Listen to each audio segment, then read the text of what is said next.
ramai macam kawan kita buat di Syurah Malam ni lah, bagi orang ramai malam ni. Tuan-tuan dan puan sekalian, jadi dicukup kepala, bukan qazak, cukup botak terus. Sebab Nabi SAW pernah tegur sahabat. Seingat saya satu riwayat daripada Abdullah ibn Umar radhiyallahu anhu, ada seorang sahabat bawa seorang budak kecil, dia buat qazak rambut.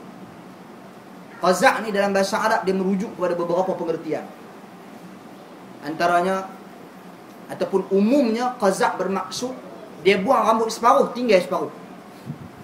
Antara contoh yang paling jelas, kalau budak-budak kecil yang sekolah dekat Siam, kalau kita pergi Thailand, budak-budak kecil dia tinggal jambu ni, Thailand dia cukup botak habis. Itu antara contoh qazak. Bahkan ramai dah duk berlaku kat negara kita pada hari ni.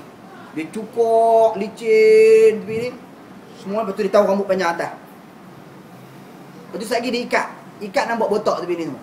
Itu di antara ciri-ciri qazak yang diharamkan oleh Nabi SAW. Sebab tu Nabi kata, haliquhu kullu awitrukuhu kullu. Hang cukup semua, tinggal semua. Tapi bagi anak hendaklah cukup semua. Dan hasil ataupun rambut yang dicukup tu, tuan-tuan dan puan sekalian, setelah dikeringkan, dia tak syarat pun basuh. Tapi biasanya orang cukup tu orang nak kena buayak sikit. Bukan syarat basuh, bukan syarat apa-apa pun. Rambut tu, tuan-tuan dan puan sekalian, hendaklah ditimbang dengan nilaian perak. Bukan mah, perak. Dalam hadis Nabi SAW disebut perak. Orang kata, ustaz, kita banyak dengan mah lagi afdal. Pandai-pandai hampir buat afdal, aku suka. Hak yang Nabi SAW habaq min fiddah, daripada perak. Perak lah guna. Adapun pandangan ahli ilmu yang mengatakan bahawasanya boleh guna mah, kerana mereka menggunakan kaedah qiyasul aula. Kalau perak pun boleh guna, takkan mah tak boleh guna. Dia fikir tu. Mah lagilah baik, lagilah nilai yang tinggi, lagi kita keluarkan sedekah banyak. Bukan soal keluarkan sedekah banyak. Soalnya sekarang ini mencontohi petunjuk Nabi SAW dalam mendidik dan mentarbiah anak-anak di awal kelahirannya. Perak. Timbang dan bersedekah dengan nilaian perak. Saya terlupa satu benda penting tadi. Uri. Ni uri. Pula cerita semua bila. Uri ni, tuan-tuan dan puan sekalian, orang kita tak habis-habis lagi. Dia basuh, dia sabun, buh shampoo. Nak kena tanam macam ni lah, nak kena arah kiblat lah. Ada yang karut-marut lagi yang duk beramal dengan ajaran-ajaran yang penuh dengan khurafat. Nak kena tak paku lah, nak kena bungkus dengan kain kuning lah, kain kapal, macam-macam nak kena buat. Tuan-tuan dan puan-puan sekalian, apakah amalan ni? Siapa diajak amalan yang macam ni? Bila Nabi SAW mendidik kita macam tu? Kita tak kata bahawasanya uri ni buang tengah jalan, pergi jalan. Tak buang, boleh buang ke sampah, tak ada masalah. Cuma pasipah, kalau orang kata pasipah pergi tanam tu, tanam atas sebab saya lagi ikut kekotoran ke, bau busuk saya lagi ke, untuk tujuan-tujuan seperti itu tak apalah. Tapi kalau kerana kepercayaan tertentu, tanam sebab memang kena tanam. Kalau tak tanam, tak lagi dia main cari balik budak ni, dia mangkit balik, jadi hantu nyang rapik. Tak ada ni langsung. Ini manusia mendahulukan logik akal mereka. Mereka tidak melihat kepada nas. Iman dan akidah mereka masih dalam keadaan yang tidak berada dalam kondisi ataupun kedudukan yang baik. Ini masalah. Kepercayaan. Ada lagi, bukan tak ada. Suruh buah paku semua ada. Pensel. Ha? Pensel. Macam mana? Pensel. Bubuh apa? Pensel. Pensel. Tak pensel nak bagi anak dia rajin menulis. Ada buku pensel lah, macam-macam lah. Wallahu a'lam lah. Ni main mana. Benda-benda seperti ini hanya satu cerita-cerita orang dulu-dulu yang tak pernah diriwayatkan pun daripada Nabi SAW. Lau kana khairan la sabaquna ilaih. Kalau benda itu merupakan benda yang baik, niscaya generasi terdahulu akan mendahului kita. Wallahu a'lam. Kita sambung tadi lagi. Lepas dah cukup, kata Nabi SAW, wa yusamma, bubuh nama. Anak kena bubuh nama. Bubuh nama ni, tuan-tuan dan puan-puan sekalian, hak sepenuhnya untuk meletakkan nama adalah hak bapa. Kadang-kadang si isteri ni dia kecil hati. Nama bini apa dia? Maria. Nama anak Johari. Jadi pak kata aku nak buat nama Abdullah. Bini dia kata tak boleh bang. Nama saya nak tok mana? Kita apalah kita gabung. Jadi Joya. Johari campur Maria. Dia pun pakai lah ni jenis duk gabung-gabung nama. Banyak lah ni lagu tu yang kita dah tengok. Duk gabung-gabung nama, ambil nama bini, campur nama lelaki, campur-campur, keluar nama-nama yang entah berbantah. Lepas tu ada suka pula pilih nama selebriti barat.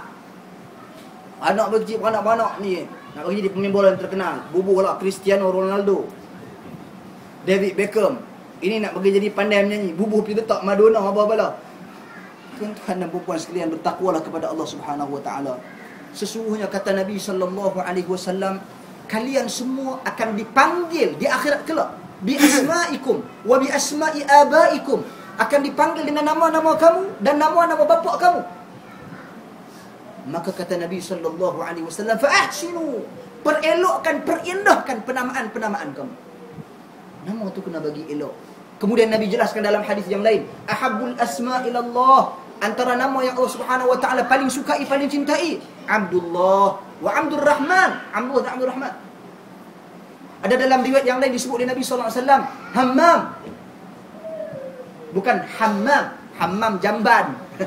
Nama-nama tu orang Melayu kita silap banyak tu. Dia buka Quran, dia tengok khinzir, dia kubur nama Muhammad khinzir. Pasal apa tu nama dalam Quran? Dia kira lagu tu, jangan kira gitu.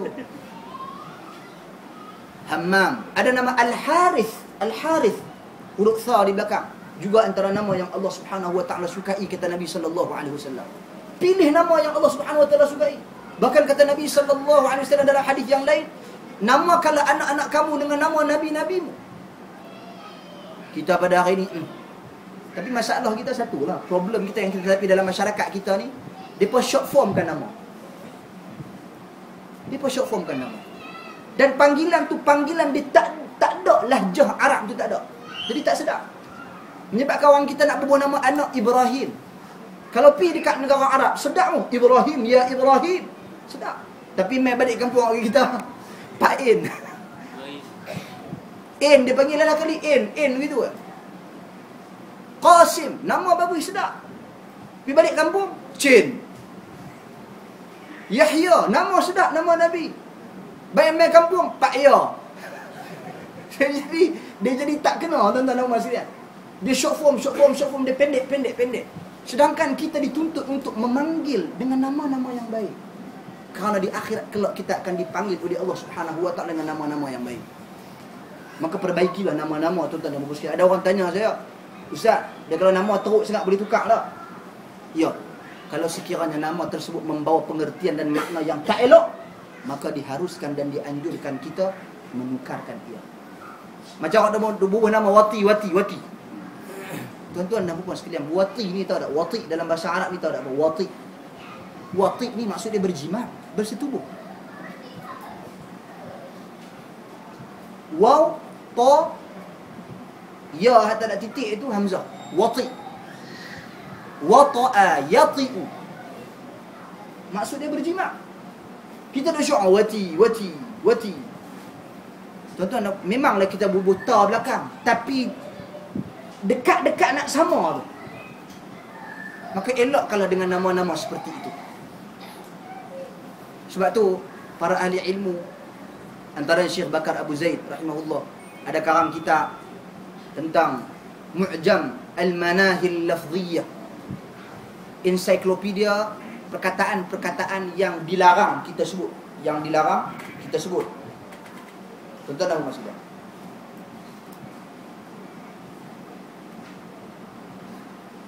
itu tentang penamaan. Dan penamaan ini adalah hak bapa sepenuhnya. Adapun isteri, jangan takut, jangan bimbang. Kalau dilihat apabila anak ni besar, tuan-tuan dan puan sekalian, dari sudut didikan, Allah Subhanahu wa taala rapatkan hubungan anak dengan isteri lebih daripada hubungan anak dengan bapa. Kebiasaan.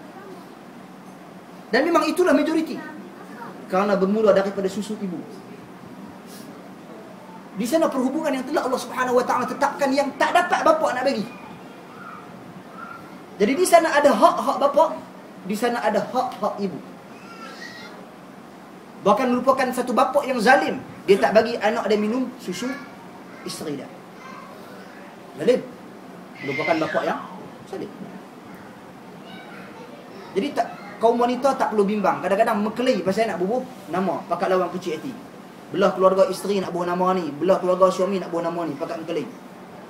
Bila mekeli macam ni, kita perlu kembali kepada Islam yang asal, iaitu hak penamaan bagi anak adalah merupakan hak bapa. Sekarang dia nak bertoleransi dengan isteri dia, itu tidak ada masalah. Itu tidak ada masalah. Bahkan itu yang terbaik. Wallahu a'lam.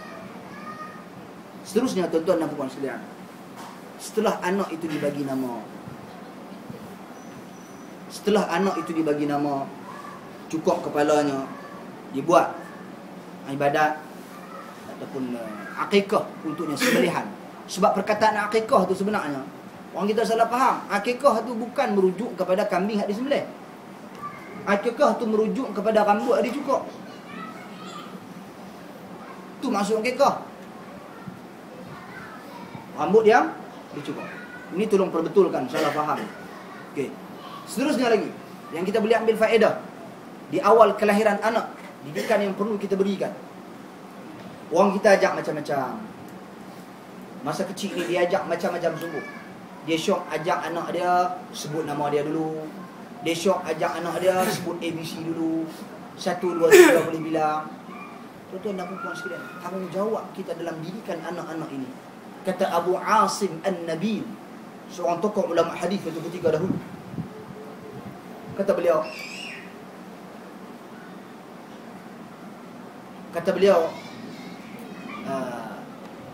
allamna, okey, ataupun nu'allimu abna'ana bi kalimati la ilaha illallah. Sesungguhnya kami mengajar anak-anak kami dengan kalimah la ilaha illallah. Yang ni yang kami usahakan bagi mereka sebut dulu. Kita perkenalkan anak kita dengan diri kita, perkenalkan anak kita dengan orang, perkenalkan anak kita dengan tok dia. Kita lupa perkenalkan anak kita dengan Allah. Kita perkenalkan anak kita dengan hantu, takutkan anak kita dengan hantu, dengan jebon. Kalau orang belah utara dia jebon, tu jebon mai. Budak-budak ni lari takut. Tuan-tuan dan puan sekalian, kita menakut-nakutkan anak kita dengan sesuatu yang tak wujud. Bahkan kita melakukan penipuan kepada dia kerana nak menakut-nakutkan dia. Mengapa kita peluang ini kita isikan takut dan didik dia mengenal Allah Subhanahu wa taala. Tak boleh buat macam ni, Allah marah. Tak boleh buat macam ni, Allah Subhanahu wa taala nampak. Kalau buat macam ni masuk neraka. Neraka tu api yang menyala-nyala, sakit, pedih.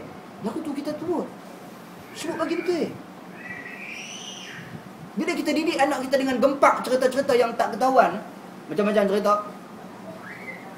Budak-budak, tuan-tuan dan puan sekalian, kecil-kecil dah nak jadi benteng.